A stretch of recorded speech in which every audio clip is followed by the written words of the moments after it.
ऐसा कहा जाता है कि जब हमारी मृत्यु का समय नजदीक आता है, ऊपर जाने का समय, पूरी लाइफ है ना एक शॉर्ट फिल्म में चलती है। नेटफ्लिक्स, अमेजॉन प्राइम की तरह नहीं, हकीकत जिंदगी में आपने जो किया है वो आपने क्या अच्छा किया, क्या बुरा किया, किसको दुख दिया, किसको सुख दिया, किसके लिए अच्छा किया और किसके लिए बुरा किया, किसके लिए जानकर किया और किसके लिए अनजान तरीके से किया, ये सारी की सारी स्टोरी हमारी आंखों के सामने ऐसे चलती है जैसे हमारी फेवरेट मूवी चल रही हो। इसीलिए कई बार लोग जो आईसीयू में मौत को छूकर वापस आते हैं वो बाहर आके बोलते हैं, भाई मैंने पूरी लाइफ की फिल्म देखी,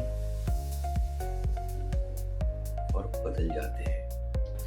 श्राद्ध पक्ष में ऐसा माना जाता है कि हमारे पूर्वज, हमारे पितृजन इस धरती पर आते हैं कुछ समय के लिए। जिनकी आत्मा में कुछ अपूर्ण इच्छाएं रह गईं, वो हमसे उम्मीद करते हैं कि हम उनके लिए कुछ करें जिससे उनकी आत्मा को शांति मिले।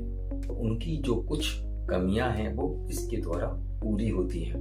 वो हमको आशीर्वाद देकर यहाँ से जाते हैं। तो भाई साहब, पितरों का आशीर्वाद का मतलब है जिंदगी में सुपर पावर बूस्ट। कई बार क्या होता है, पितर अपने जीवन में कुछ करना चाहते हैं लेकिन वो किसी भी कारणवश नहीं कर पाते हैं, तो वो हमको संकेत देकर बताते हैं कि मेरे से ये काम छूट गए हैं या रह गए हैं। इसमें वो ऐसे बोल सकते हैं कि बेटा सपने में आकर भूल गए मंदिर में जाके दीपक जलाना, भूखे को किसी को खाना खिलाना, या वहां जाके ये वाला काम कराना। ऐसा हम कई बार सुनते हैं और हमारे साथ भी होता है। उनके कहने के अनुरूप अगर हम वो काम कर देते हैं तो उनके पाप कट जाते हैं और हमको आशीर्वाद मिल जाता है जो हमारी जिंदगी में रॉकेट बनाने के लिए काफी है। पितृ और पूर्वज हमारे जीवन में हमारे लिए ऐसे ही होते हैं जैसे बारिश में हमारे लिए छाता, जो हमको बारिश से बचाता है। जैसे हम जानते हैं कि छाता 2 साल, 5 साल और 10 साल पुराना भी अगर है तो भी वो हमको बारिश में बच्चा ही लेता है। इसी प्रकार से पितृ चाहे हमारे साथ आज की तारीख में है या नहीं है, लेकिन उनकी कृपा और उनके आशीर्वाद से हम अनचाही और बड़ी बड़ी परेशानियों से बचे रहते हैं।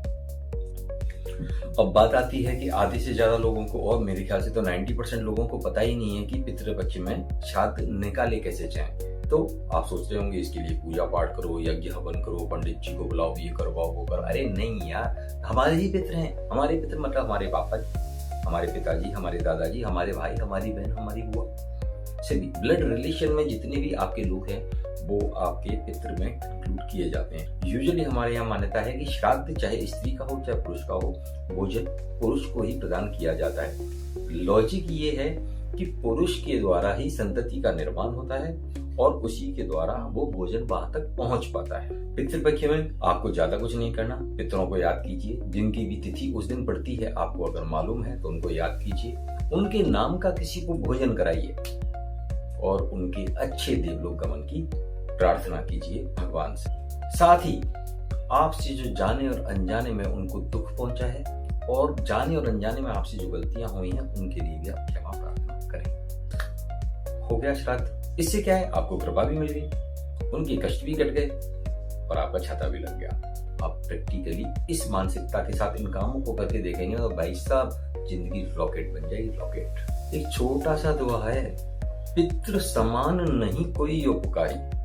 मतलब पितरों के समान उपकार करने वाले भगवान भी नहीं होते, क्यों? भगवान के पास तो बहुत सारे काम है, तुम्हारे लिए फायदे थोड़ी बैठे हैं। पितृ तो आप ही के लिए है भाई, आप ही के तो पूर्वज हैं, आपके लिए नहीं करेंगे तो किसके लिए करेंगे? लेकिन आप जब उनके लिए नहीं करोगे तो वो आपके लिए क्यों करेंगे? तो इंसान ही ना, अब ऊपर पहुंच गए तो इंसान से जो देह बना है उसमें इंसान के गुण तो ऑब्वियसली रहनी है। आप उनको करो, वो आपको करेंगे। इसीलिए कहते हैं पितृ समान नहीं कोई उपकारी और पितृ का तर्पण करे सुख भारी। मतलब पितरों के समान कोई है ही नहीं उपकार करने वाला आपके लिए, और पितरों को तर्पण करने से आपकी जिंदगी में सुख संपत्तियों के भंडार बने रहते हैं। इसी के साथ आज का ये वीडियो समाप्त करते हैं। नमस्कार।